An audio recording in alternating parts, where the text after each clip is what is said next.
ఓం సమర్థ సద్గురు సాయినాథ్ మహారాజ్కి జై. ఓం సాయిరామ్. మన బాబా కుటుంబ సభ్యులందరికీ నమస్తే అండి. మీ అందరిపైన షిరిడి సాయినాథ్ ఆశీస్సులు ఉండాలని, మీరు ఎప్పుడూ సంతోషంగా ఉండాలని మనస్ఫూర్తిగా కోరుకుంటున్నాను. అందరికీ కూడా ఉగాది శుభాకాంక్షలు. ఫ్రెండ్స్, మీకు ఎటువంటి కష్టాలు సమస్యలు ఉన్నా సరే ఒక్కసారి గురువుగారిని కాంటాక్ట్ అవ్వండి. శ్రీ దుర్గాదేవి జ్యోతిష్యాలయం, గురూజీ శివప్రసాద్ గారు. ఫోన్ నెంబర్ వచ్చేసి 9959914981.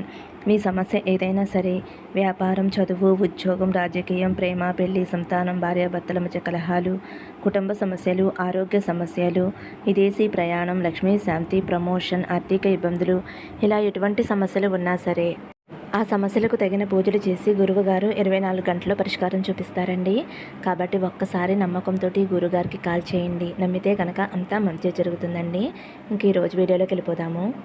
మన బాబాగారు సందేశం అండి. మన బాబాగారు ఏమంటున్నారంటే, తల్లి, చూడగానే నా చేతిలో ఉన్న పువ్వులను తాకు, పట్టరాని సంతోషం కలిగించే శుభవార్త చెబుతాను తల్లి, నీ కోరిక నెరవేరబోతుంది అని అయితే మన బాబాగారు అంటున్నారండి.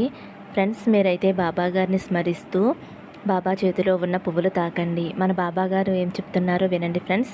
మన బాబాగారు ఏం చెప్పినా మన మంచి కోసమే చెప్తారండి. కాబట్టి మన బాబాగారు చెప్పే సందేశాలు వినండి. బాబాగారు చెప్పినట్టుగా ఆచరించండి. మనం జీవితంలో ముందుకి సాఫీగా సంతోషంగా వెళ్ళగలుగుతామండి. ఇంకా మన బాబాగారు ఏమంటున్నారంటే, తల్లి, ఈరోజు నీ దగ్గరికి ఒక ముఖ్యమైన విషయం చెప్పటానికి నీ బాబాని నీ వద్దకు వచ్చానమ్మా. నీ సాయి మాటల కోసం వేచి ఉన్న నీకు విజయం నిశ్చయం తల్లి. నీకున్న సమస్యలకి, ఇబ్బందులకి ఎవరి కారణమో తెలుసా తల్లి? నీ చుట్టూ జరిగే సమస్యలకి ఎవరైనా కారణం కావచ్చు. దాని గురించి అస్సలు పట్టించుకోవద్దు. వాళ్ళ గురించి పట్టించుకోవటానికే కదమ్మా నీ బాబా తండ్రిని నేను ఉన్నాను. దీని గురించి నువ్వు ఏమాత్రమో కూడా దిగులు పడవద్దమ్మా. కానీ నీ మనశ్శాంతి దూరం అయ్యేందుకు నువ్వే కారణం తల్లి. నీ మనసే కారణం. నీ గురించి ఇతరులు ఏమనుకుంటున్నారు అని ఆలోచించటం చాలా తప్పు తల్లి. నీ గురించి ఇతరులు ఏమనుకుంటున్నారు అని ఆలోచిస్తే నిన్ను నువ్వు తగ్గించుకున్నట్లు అర్థం తల్లి. నువ్వు చేసే పనుల గురించి కాకుండా ఇతరుల గురించి ఆలోచించటం నీకు అలవాటైపోయింది తల్లి. దానిని మార్చుకో, లేదంటే నువ్వు చేసే పనులలో శ్రద్ధ తగ్గుతుందమ్మా. ఎదుగుదల ఎలా వస్తుంది చెప్పమ్మా. నీ గురించి నీకు తెలుసు, నీ తండ్రినైనా నాకు తెలుసు. నాకంటే నీ గురించి ఎవరికి తెలియాలి చెప్పు తల్లి. నా అభిప్రాయం ఉంటే చాలు. ఇతరుల అభిప్రాయం నీకు అస్సలు అనవసరం. ఇతరులు ఏమనుకుంటారో అని నువ్వు ఆలోచిస్తే ఇప్పుడు నువ్వు ఉన్న దగ్గరే ఉంటావు. నీ ఆలోచన, నీ లక్ష్యం పైనే శ్రద్ధ పెట్టు తల్లి. ఇతరుల గురించి నేను చూసుకుంటాను, వాళ్ళేమనుకుంటారో వీళ్ళేమనుకుంటారో అన్న ఆలోచన పక్కన పెట్టేసే తల్లి. గుర్తుంచుకో తల్లి, నువ్వు ఎవరి దగ్గర కూడా నీ గురించి నిరూపించుకోవలసిన అవసరం లేదు. మనసులో ఉన్న దిగులు, భయం, వ్యతిరేక ఆలోచనలు అన్నిటినీ కూడా కడిగి పాడేసే తల్లి. వీటన్నిటినీ కూడా పట్టించుకుని అలసిపోవద్దు తల్లి. ఇప్పుడు ఇలా ఉన్నానే అని అస్సలు ఆలోచించవద్దు. ఇప్పుడు ఉన్న పరిస్థితి, సందర్భాన్ని గురించే ఆలోచించు. నీకు ఇప్పుడు ఉన్న సమస్య తప్పకుండా తీరుతుందమ్మా. ఈ లోకం నిన్ను చూసే చూపు ఒక్కొక్కసారి ఒక్కొక్కలా మారుతుందమ్మా. ఒకరికి నువ్వు నచ్చవచ్చు, ఇంకొకరికి నువ్వు నచ్చకుండా పోవచ్చు. ఈ లోకం అంతేనమ్మా. ఎవరిని కూడా మనం ఏమీ అనలేం కదా. ఒక్కొక్కరు ఒక్కొక్కలా ఉంటారు. ఒక్కొక్కరి మనసు ఒక్కొక్కలా ఉంటుంది. నువ్వు నిజాయితీగా ఉన్నప్పుడు, నీ మనస్సాక్షి ఏమిటో నీకు తెలిసినప్పుడు ఎవరి గురించి కూడా ఆలోచించవలసిన అవసరం లేదు తల్లి.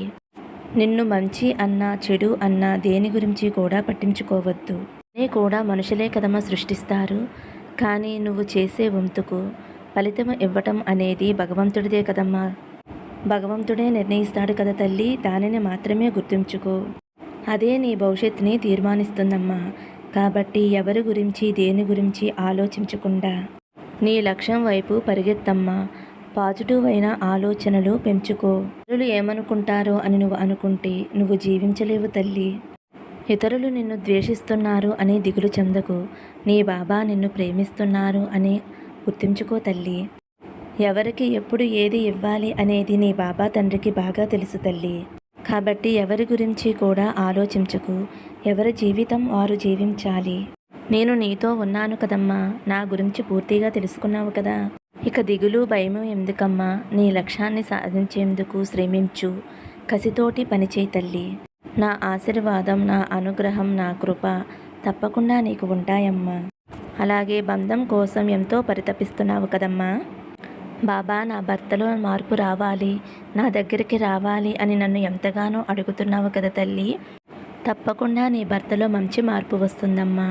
నీ నుండి దూరమయ్యాడు అని నువ్వు ఎంతగానో బాధపడుతున్నావు. నాకు అర్థమవుతుంది తల్లి. నువ్వే చూస్తావు కదమ్మా, కొత్త సంవత్సరంలోకి అడుగు పెట్టావు అంటే కొత్త జీవితంలోకి అడుగు పెట్టబోతున్నావు అని అర్థం తల్లి. నీ భర్త మారి తప్పకుండా నీ దగ్గరికి వస్తాడమ్మా.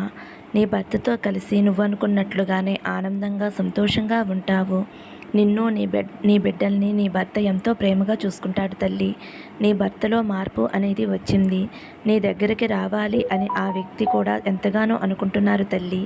కాబట్టి నువ్వు ఏమాత్రము దిగులు చెందకుండా నా మీద నమ్మకంతో ఆనందంగా సంతోషంగా ఉండు తల్లి. నీ బంధాన్ని నీ దగ్గరికి చేరుస్తానమ్మా. మరి నా మాట మీద నమ్మకం ఉంది కదమ్మా, సంతోషంగా ఉండు. సర్వే జనా సుఖినో భవంతు. సమస్తం సద్గురు సాయినాథార్పణమస్తు. శుభం భవతు. జై సాయిరామ్.